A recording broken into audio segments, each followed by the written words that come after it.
인간의 악한 죄성이 고스란히 나타나는 범죄는 아마도 살인일 것입니다. 지난 수요일 날 있었던 일입니다. 우리 성도님들도 뉴스를 통하여 들으셔서 아실 것입니다. 지난 수요일 날 미국 플로리다주에 있는 한 고등학교에 그 학교에서 퇴학당한 19살짜리 학생이 총을 들고 학교에 나타나서 무자비하게 무차별로 학생들을 향하여 총을 난사합니다.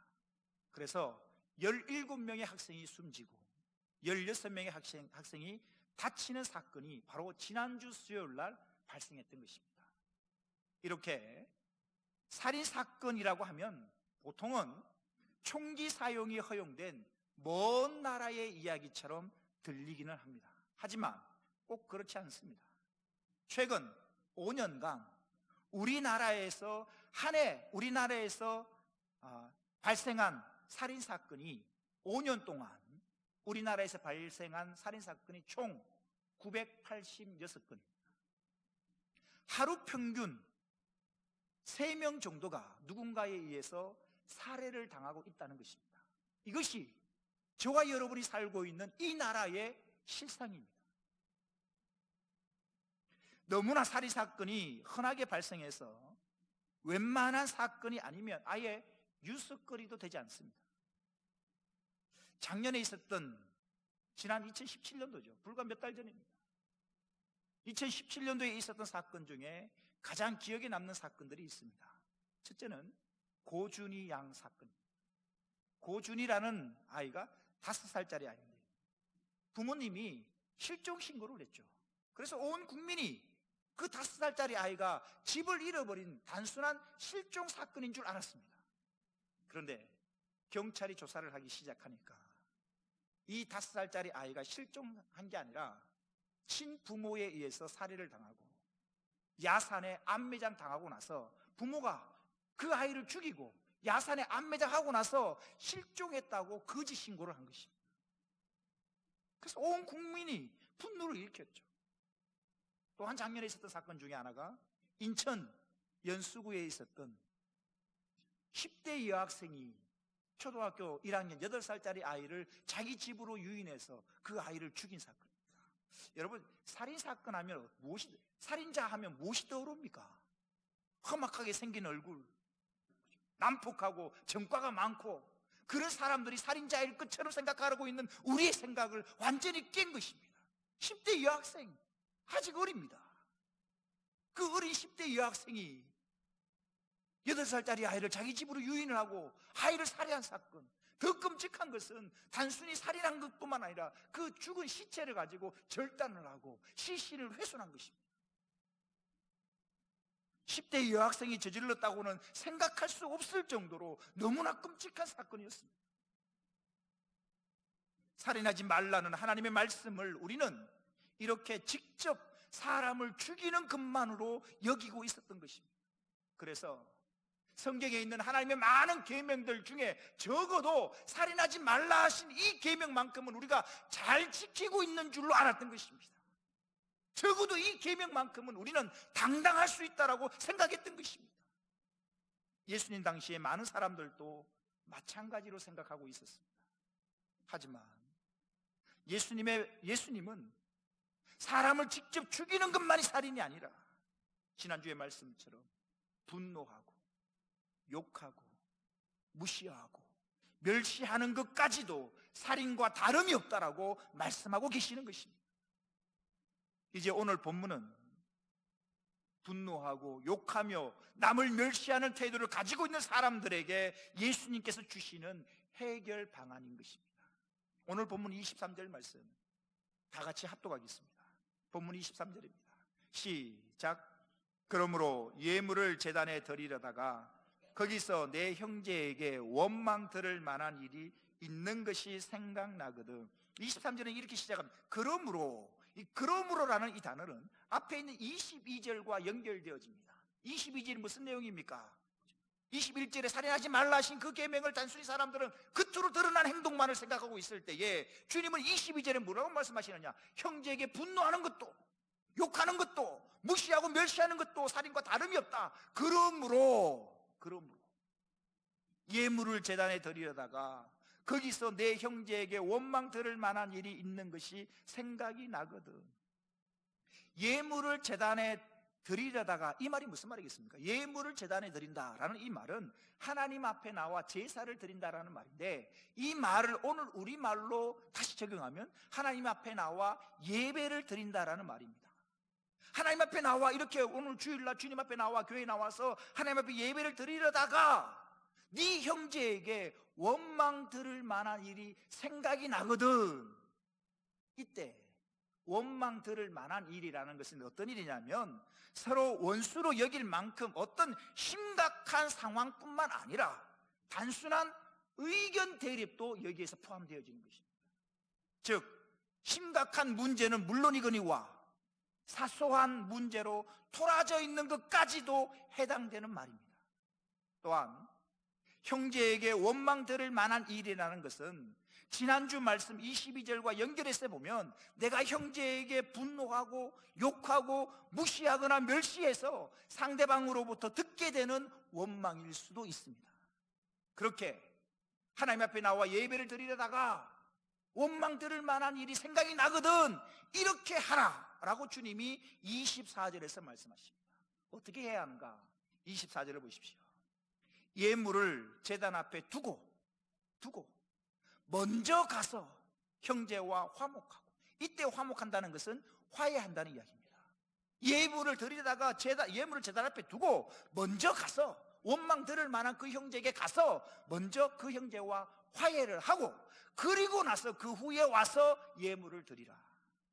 예수님은 오늘 24절을 가만히 보면 먼저라는 이 단어와 그 후에라는 단어를 사용하셔서 무엇을 먼저 해야 할지 행동의 우선순위에 대해서 우리에게 알려주고 계십니다. 유대인들에게 있어서 성전에 나가 제사를 드리는 것만큼 중요한 일은 없습니다. 그러나 예수님은 성전에 가서 예물을 드리는 것보다 먼저 우선되어야 할 일이 있는데, 바로 원망 들을 만한 형제와 화해하는 일을 먼저 하라는 것입니다. 이것을 요즘 우리들에게 적용하면 이렇습니다. 구원받은 그리스도인들에게 예배 드리는 것만큼 중요한 일은 없습니다.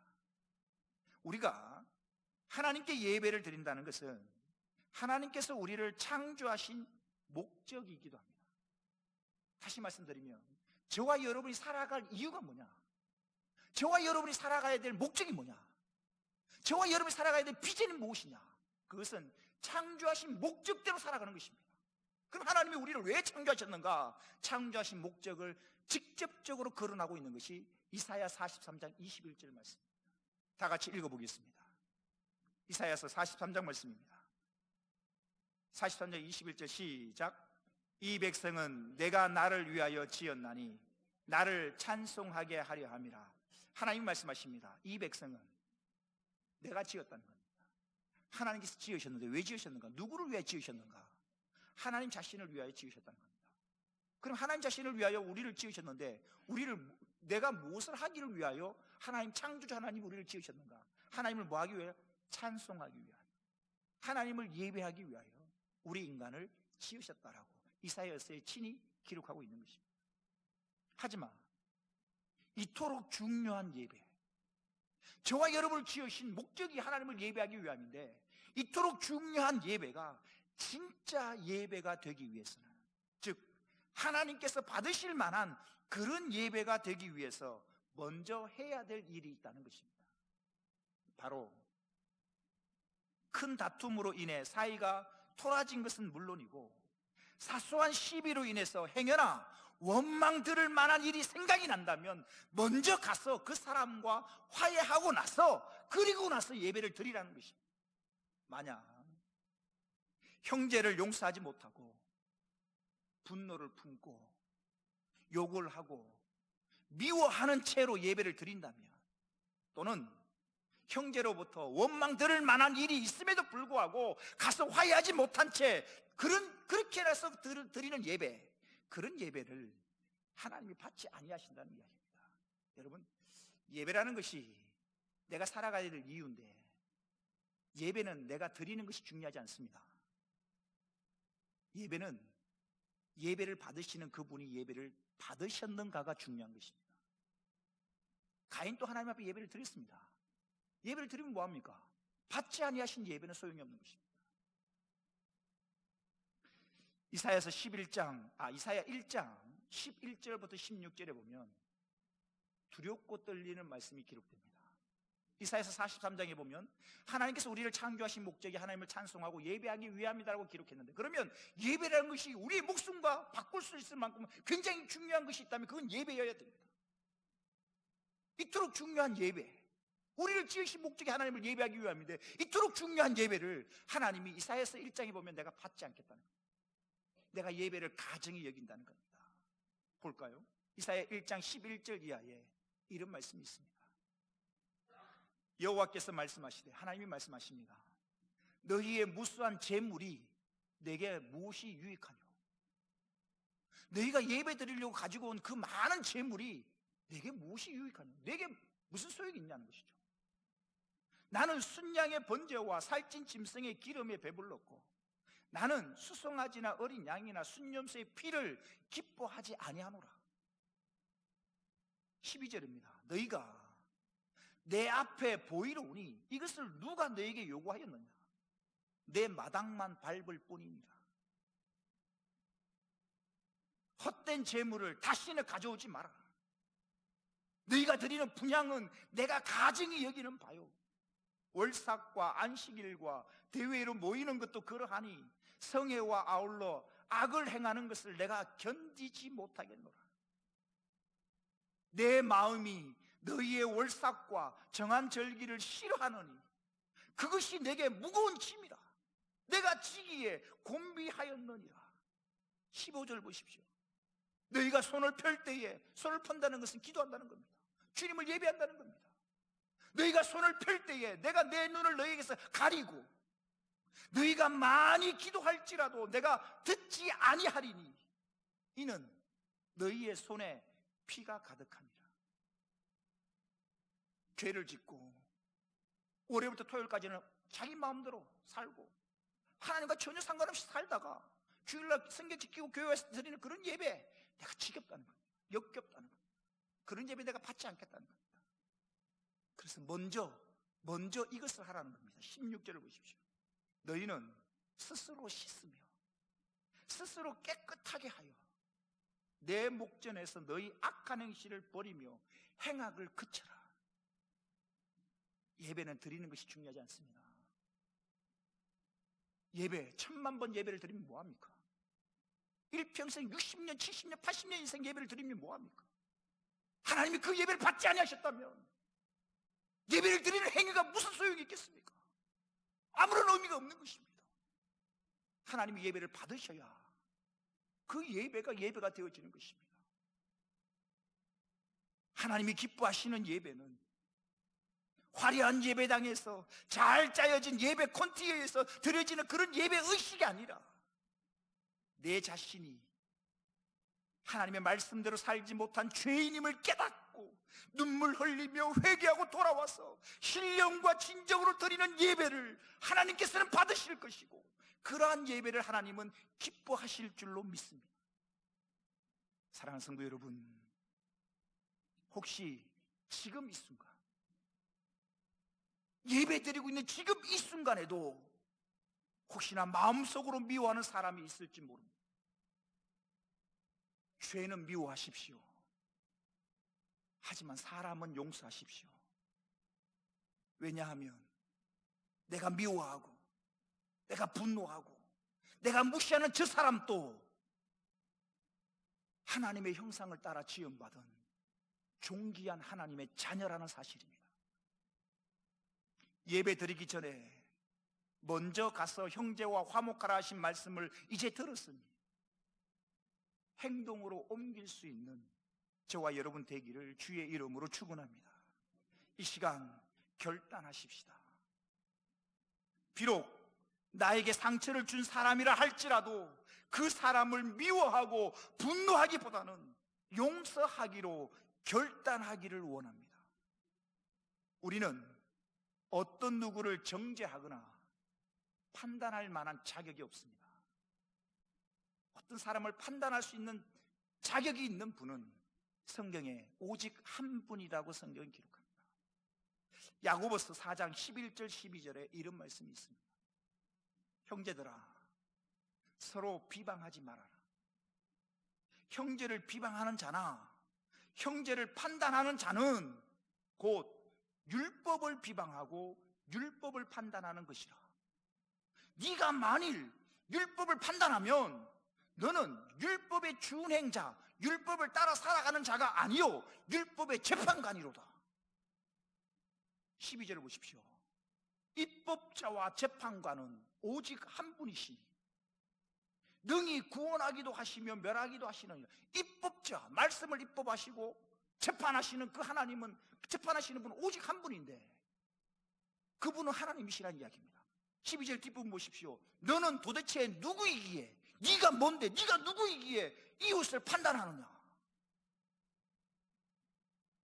판단하지 말라는 것입니다. 비방하지 말라는 것입니다. 비방과 판단은 오직 한 분, 하나님만이 할 수 있다는 것입니다.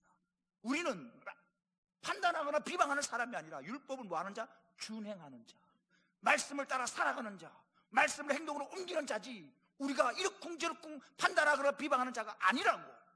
판단하실 분은 오직 하나님 한 분, 하나님밖에 없다라고 성경은 기록하고 있는 것입니다. 우리는 판단할 만한 자격이 없습니다. 우리는 말씀을 따라 살아가는 준행자가 되어야 될 거고, 우리는 하나님 앞에 용서함 받은, 나 역시도 용서함 받은 죄인인 것을 잊어서는 안 됩니다. 내가 하나님으로부터 용서함 받은 죄인이기에 우리 역시 이웃을 향하여 용서해야 하는 것입니다. 용서할 뿐만 아니라 더 나아가 원수까지도 사랑하라 하신 말씀대로 그 사람을 위해 기도하고 사랑할 수 있는 저와 여러분 되시기를 주의 이름으로 축원합니다. 오늘 본문 말씀은 지난주의 말씀에 대한 예라고 말씀할 수 있습니다. 즉 살인하지 말라는 계명에 대하여 사람들은 단순히 겉으로 드러난 행동에만 치중하고 있었는데, 예수님께서는 형제에 대하여 분노하고 욕하고 무시하고 멸시하는 것까지도 살인이라고 말씀하시면서 그에 대한 예를 말씀하시는 것이 바로 오늘 본문입니다. 그 중에서도 방금 말씀드린 23절과 24절은 제사와 관련된 종교적인 면에서 예를 든 것이라면, 이제 25절과 26절은 사회적인 면에서 예를 든 것입니다. 즉 정리하면 이렇습니다. 분노하고 욕하며 무시하는 것은 종교적인 측면에서도 금지되어야 하지만 또한 사회적인 측면에서도 금지되어야 한다는 것을 지금 예수님은 말씀하시는 것입니다. 본문 25절을 보십시오. 사회적인 측면에서의 금지를 말하는 겁니다. 너를 고발하는 자와 함께 길에 있을 때에 급히 사화하라. 그 고발하는 자가 너를 재판관에게 내어주고 재판관이 옥리에게 내어주어 옥에 가둘까 염려하라. 너를 고발하는 자와 함께 길에 있다. 이때 길이라는 것은 무슨 길이냐면 법정으로 가는 길을 말하는 것입니다. 나를 고발하는 자와 함께 법정으로 가는 길에 있을 때에 라는 의미인 것입니다. 즉 나를 고발하는 자와 법정으로 가는 길에 함께 있다는 이 말은 화해를 할 마지막 기회라는 이야기입니다. 그렇기 때문에 너는 더 이상 머뭇거리거나 지체하지 말고 이 마지막 기회를 잘 활용하여 화해를 하라는 것입니다. 화해를 하되 빨리 하라라고 말씀하십니다. 다시 25절을 보십시오. 너를 고발하는 자와 함께 길에 있을 때에 급히 사화하라. 급히 사화하라. 사화하라라는 말이 무슨 뜻이냐면 좋은 생각을 가지라, 우호적인 생각을 가지라 라는 의미인데, 이 말은 단순히 타협하라는 말이 소극적인 의미가 아니라 원수된 관계를 좋은 관계로 회복하라는 적극적인 의미가 있습니다. 다시 한번 25절 보십시오. 너를 고발하는 자와 함께 길에 있을 때에 급히 사화하라. 만약에 그렇지 않으면, 화해하지 않고 사화하지 않으면 그 고발하는 자가 너를 재판관에게 내어주고 재판관은 옥리에게 내어주어서 너를 옥에 가둘까 염려하라. 마지막으로 26절 보십시오. 진실로 내게 이르노니 내가 한 푼이라도 남김이 없이 다 갚기 전에는 결코 거기서 감옥에서 나오지 못하리라. 이 당시 노동자의 하루 품삯은 한 데나리온입니다. 그런데 오늘 본문 26절에 보면 26절 다시 보십시오. 진실로 내게 이르노니 내가 한 푼이라도, 이 한 푼, 이때 한 푼이라는 것은 원어로 보면 한 데나리온이 아니라, 이 원어를 보니까 코드란테스라는 단어를 쓰고 있는데, 이 코드란테스는 뭐냐 하면 그 당시 화폐 단위 중에서 가장 작은 화폐 단위가 코드란테스입니다. 금액으로 따지면 노동자가 받는 하루 품삯의 약 60분의 1 정도 되는 아주 미미한 금액이 바로 오늘 본문에 나와 있는 한 푼이라는 뜻의 의미입니다. 다시 본문 26절 보십시오. 진실로 내게 이르노니 내가 한 푼이라도 남김이 없이 다 갚기 전에는 결코 거기서 나오지 못하리라.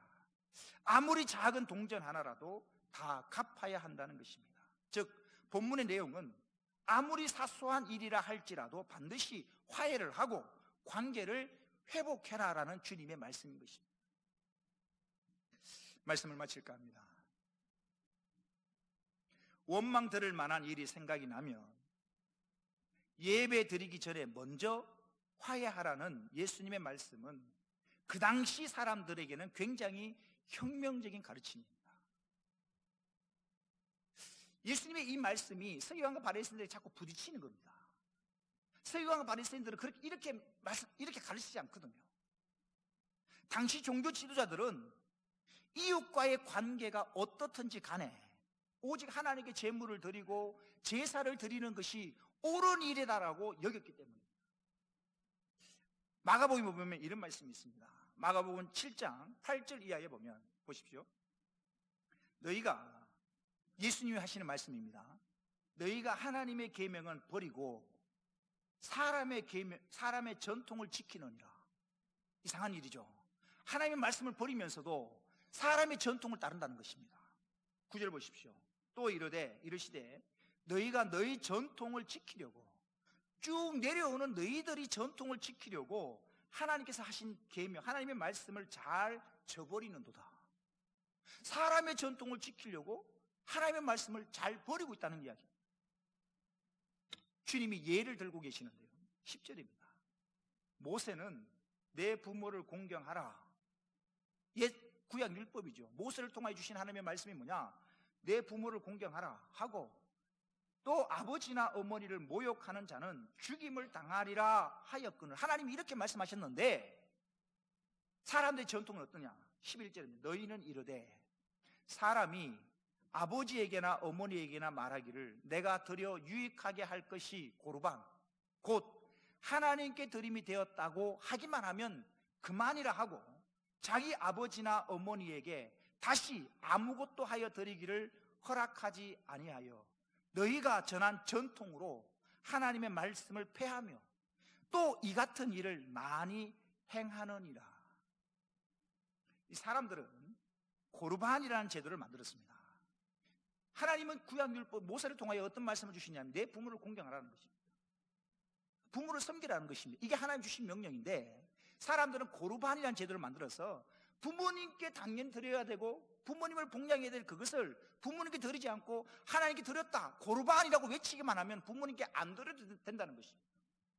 여러분, 지금 또 퇴직하신 부모님들은 여러분 자녀들이 복양하지 않으면 사실 살아가기 어렵습니다. 사랑하는 성도 여러분, 부모님을 공양하십시오. 복양하셔야 됩니다. 지금 자금, 노후연금이 이 정도 발달되어 있는 현재에도 은퇴하신 분들이 살아가기는 굉장히 힘든 세상입니다. 그런데 예수님 당시는요, 노후자금 이런 게 있겠습니까? 연금이 있겠습니까? 아무것도 없습니다. 자녀가 부모를 복양하지 않으면 부모는 살아가기 어렵습니다. 당연히 부모님을 복양해야 될 그 생활비 일부를 부모님께 드리기 싫으니까 그냥 고르반이가 외쳐버리고 안 드려도 그만이라고 여겼던 것입니다. 즉 부모님이야 어떻게 생활하시든지 간에, 또는 이웃과의 관계가 어떻든지 간에 그저 하나님께 제물을 드리기만 하면 괜찮다라고 사람들은 여기고 있었고 그렇게 생활했던 것입니다. 그런데 예수님의 말씀은 그렇지가 않은 것입니다.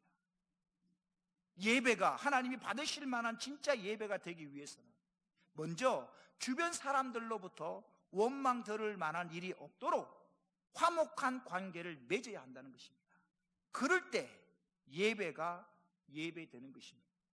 선지자 사무엘도 동일한 의미의 말씀을 합니다. 우리가 너무나 잘 알고 있는 말씀입니다. 사무엘상 15장 22절 다 같이 합독하겠습니다. 시작.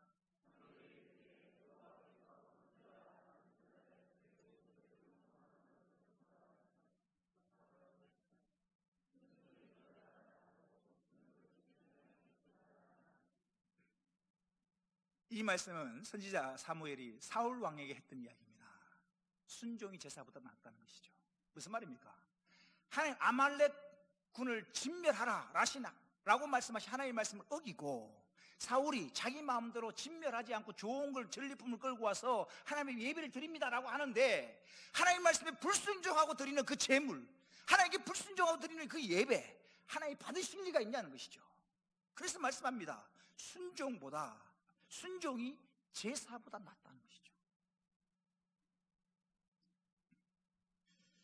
하나님의 말씀에 불순종한 사울이 드리는 제물과 제사를 하나님께서는 받지 않으셨던 것입니다.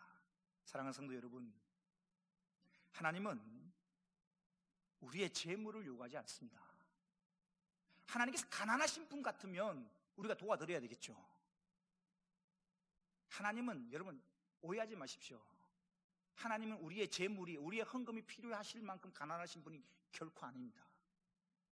이 나라 이 민족뿐만 아니라 세계 모든 열방을 창조하신 분이 여호와 하나님이십니다. 핫기스에 보면 금도 내 것이요 은도 내 것이라고 주님이 말씀하십니다. 이 세상을 창조하신 분이, 이 모든 것이 다 주님의 것인데 무엇이 필요하겠습니까? 무엇이 부족하겠습니까? 하나님은 뭔가 부족하셔서 우리의 제물을 요구하시는 분이 아니라는 이야기입니다. 하나님은 우리의 제물이 아니라 제사를 드리는 사람의 마음과 그 제사를 드리는 예배자의 생활을 중요하게 여기시는 것입니다. 하나님은 우리의 삶을 요구하십니다. 그래서 삶이 뒷받침되지 않은 가인의 예배, 즉 미움과 분노로 가득한 그런 가인의 예배를 하나님은 받지 않으셨습니다. 또한 아모스 시대에도 타락한 이스라엘 백성들의 예배를 하나님은 받지 않으셨습니다. 이사야에서 우리 1장에서도 살펴보았지만 아모스 5장에다 보면 이런 말씀이 있습니다. 보십시오. 아모스 5장 21절 이하입니다. 내가 너희 절기들을 미워하며, 절기 예배를 말하죠. 내가 너희 절기들을 미워하며 멸시하며 너희 성회들을 기뻐하지 아니하나니 너희가 내게 번제나 소제를 드릴지라도 내가 받지 아니할 것이요 너희의 살찐 희생의 화목제도 내가 돌아보지 아니하리라. 네 노래소리, 네 찬송하는 소리를 내 앞에서 그칠지어다. 네 비파 소리도 내가 듣지 아니하리라. 다시 본문으로 돌아와서 정리하면 이렇습니다. 창조주 하나님께 예배를 드린다는 것은 피조물로서 가장 존귀한 일이고 가장 영광스러운 일입니다. 하지만 내가 아무렇게나 드리는 예배를 하나님께서 다 받으시는 것은 결코 아니라는 사실입니다. 하나님께서 받으실 만한 진짜 예배가 되기 위해서는 먼저 주변 사람들과 화목해야 한다는 사실입니다. 그래서 주변 사람들로부터 행여나 원망 들을 만한 일이 생각이 나거든 먼저 화해하라라고 오늘 본문에서 예수님께서 말씀하고 계시는 것입니다. 그렇게 화해하고 나서 하나님께 예배를 드려야 비로소 그 예배를 하나님께서 받으시는 것입니다. 이제 저와 여러분이 화해의 사람이 되어서 우리 모두 하나님을 감동시킬 만한 예배죠, 하나님께서 기뻐 받으실 만한 그런 예배의 자가 되기를 주의 이름으로 축원합니다. 기도하겠습니다.